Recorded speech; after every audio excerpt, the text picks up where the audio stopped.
तर नमस्कार मित्रांनो, स्वागत आहे तुमचं आजच्या एका छोट्याशा ब्लॉगमध्ये. व्हिडिओ बनवायचा मुद्दा की आज आला आपण शिर्डीला.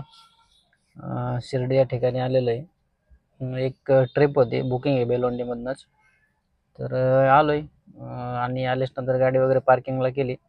गाडी पार्क केल्याच्या नंतर आपण गेलो होतो ह्याला, एक शूट करावं म्हणलं, थोडंसं ब्लॉग शूट करायचा होता म्हणून गेलो होतो रोडला. तर शूट करत असताना ते समोरून एक दुकानदार असेल, आय थिंक दुकानदार असेल किंवा ते पार्किंगवाले, ते म्हणतात नाही का, आमच्या जागेत पार्किंग लावा आणि पार्किंग फुकट आणि दुकानातून मटेरियल घ्या. तर त्या हेतूने तिथं कोणतरी असेल बाबा. त्याच्यातलं एक जण म्हणला की भाऊ माझा व्हिडिओ काढू नको. तर तसं म्हणल्याच नंतर त्याला म्हणलं नाही, तुझा नाही काढायचा व्हिडिओ, मी जस्ट व्हिडिओ शूट करतो म्हणून. म्हणलं माझा व्हिडिओ काढू नको, डिलीट कर. बरं ठीक आहे म्हणलं, चालते, करतो डिलीट.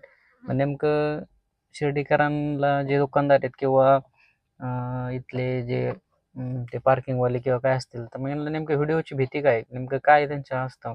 एक आता सगळेजण व्हिडिओ काढतच असतात ना.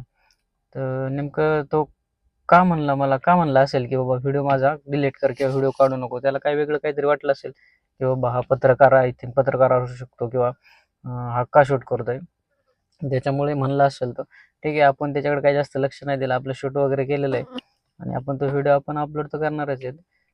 पण मला एक प्रश्न पडला होता की बा तो का म्हणला असेल की माझा व्हिडिओ काढू नको म्हणून. तो रोडच्या पलीकडे होता आणि मी रोडच्या अलीकडून होतो. तर असेल काहीतरी प्रॉब्लेम असेल त्यांना, किंवा त्याला वाटलं असेल की बाबा नेमका हा पत्रकार आहे, काय बातमी वगैरे देतो काय वेगळीच काहीतरी, असं बी वाटलं असेल. त्यामुळे तो म्हणला असेल व्हिडिओ काढू नका. ठीक आहे, आपण ते शूट केलेलं आहे, आपण अपलोड तर करणारच आहेत.